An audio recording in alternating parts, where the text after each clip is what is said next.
Greetings out there in YouTube land. This is Morris, man, and as always, I thank you guys for coming to my channel. From time to time, I do these types of videos because I think it's important. I don't believe in promoting negativity, and that's what I'm not. That's what I'm not doing. What I'm doing is promoting knowledge as far as things to look out for and how to deal with them. Because I'm sure in everybody's everyday life, they deal with people that are idiots, and it's just can't get around it, So this is to educate and not necessarily to promote negativity because I don't do that. And I'm going to entitle this video "Stupid Question" because sometimes I get quite a few of those, and some of them are just innocent questions that they don't know what they don't know. So I try to respond and educate, and some of them are kind of mean-spirited and ignorant. So those are the ones I'm going to talk about because again, this is not promoting negativity; it's promoting positivity and enlightenment. And I got a comment from somebody that was asking me about one of the many James Brown songs I've done. And I'm not going to name the specific James Brown song because it's not important. But the majority of James Brown tunes, the guitar player is playing a ninth chord. In this particular song, the guitar player is not playing a ninth chord. And how I know that because I'm hearing these little riffs around the riff. So it's more or less a riff than the chord itself, because a lot of times with sheet music, they would just give you the chord. If the guitar player or piano player is playing a little something special or kind of a different inversion, they don't give you that. They kind of give you just kind of the how can I put it? I guess the basic or the standard, the basic. They don't give you this extra stuff unless you got one of those books that are full score and it actually tells you or show you what the guitar playing, note for note, or keyboard playing. So I played it, and I always play along with the record so you can tell that it fits. So I got someone saying, "You're not playing a ninth chord, are you?" I'm saying, "No, I'm not."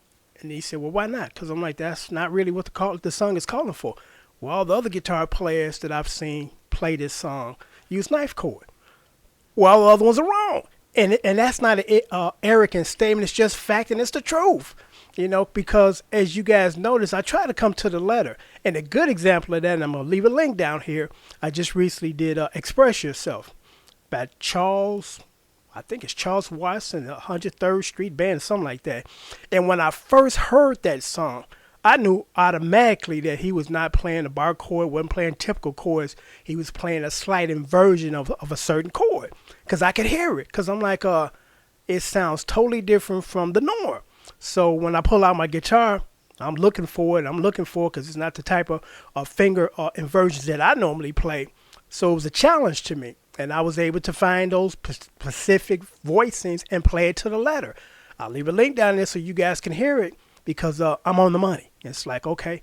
I mean, sometimes it takes a moment to kind of figure out some exotic, unique voicings. Because another guitar player that's really good for that is the guitar player for the Gap Band. His voicings are extremely unique to himself.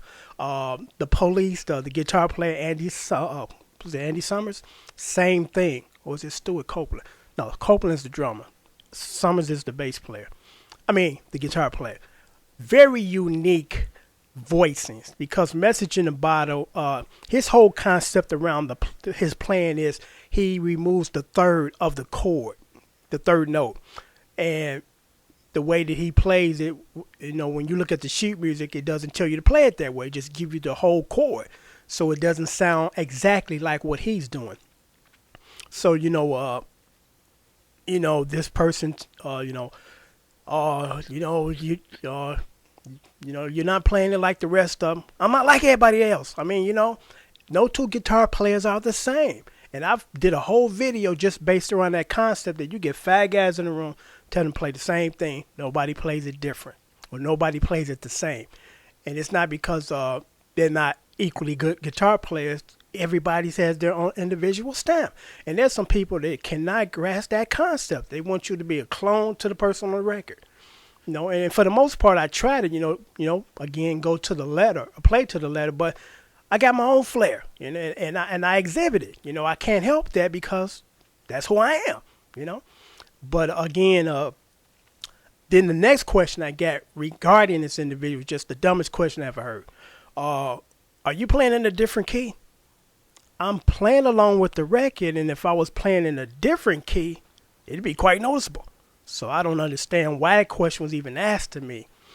And I sent another comment saying, "Are you okay?" Because that's just not a question that a logical person would ask. And his response was something about, how did he put it? My self-absorbed comments. And I'm like, self-absorbed? I mean, the truth is just the truth. I don't play like nobody else, and I try to play to the letter, and there's some people that do this, but it ain't exactly what's being done on the recording. So sometimes I get those types of comments, and somebody was telling me about this whole thing, because I'm still new to some things. And the word that they threw out to me was internet troll. And then they explained to me what that is. And this particular person, username Will Smith, and there's nothing wrong with using a celebrity's name, because there are other people that are regular people that have the same name. But this particular user also uses Will Smith's picture, which is actually illegal. You can't use anybody's credentials if you're not that person. But there's some people that know nothing about the law and things of that nature. But I just thought that I would just acknowledge that, because it's important to kind of single out people that are going to be troublemakers, and also keep your channel clean, because there's some people that don't really maintain a channel. I did a video on that, where they just let people leave all types of disrespectful, rude comments, profanity. Two other people that are bickering with each other on your page, not having that neither. Those people get blocked and removed. Take that nonsense somewhere else. But it's just important to kind of keep maintenance of your channel, because you don't want people coming to your channel dumping literally verbal trash on it, and you don't clean it up. Because what happens is, when you leave it there, other people come around and see it and think that, okay, I can dump my verbal trash here too. So I just thought it was important to do this video, because, again, not promote negativity, but, you got to acknowledge that there's some people that you kind of have to keep in line. Tell them they got to go elsewhere with that, because this is not what my channel is about. My channel is about positivity. I don't trash anybody. I don't have anything negative or nasty to say about anybody. If I feel that I do, I keep it to myself. Like my dad said, you ain't got nothing good to say, don't say nothing at all.